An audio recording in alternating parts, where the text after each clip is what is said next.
Bularga aytamiz, iymon keltirdik bo'ldi-da, qolgani bilan nima ishimiz bor? Qalbimiz toza. Allohning o'zi biladi kim jannatga tushadi, kim do'zaxga tushadi deganlar. Hoy birodar, hoy qadrdon, hoy azizlarimiz.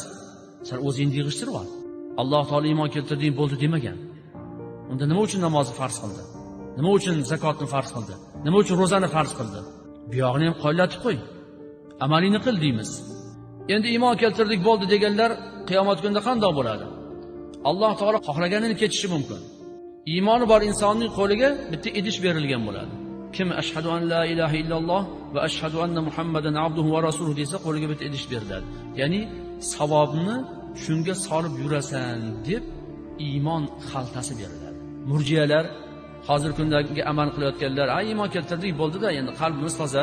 Allohning o'zi biladi kim najot topadi, kim najot topmaydi deganlarning qo'lida xaltasi bor. Qiyomat kunida Alloh taoloning huzuriga, hisob-kitob maydoniga shu xaltani o'zini ko'tarib boradi. Qup-quruq, hech narsa yo'q ichida.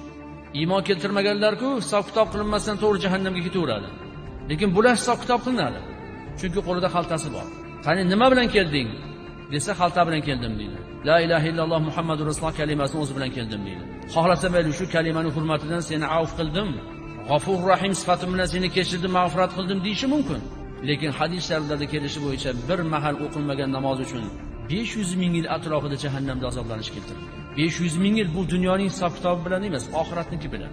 Bo'pti mayli xaltang bor ekan, lekin namoz o'qimagan ekansan. Namoz o'qimaganliging uchun jahannamda yotasan-da, alal oqibat barcha jazoingni olib bo'lib, oxirida o'sha xaltang, ya'ni iymoning borligi uchun jahannamdan chiqasan deb hukm qilib yuborsa, shunga kim rozi bo'ladi?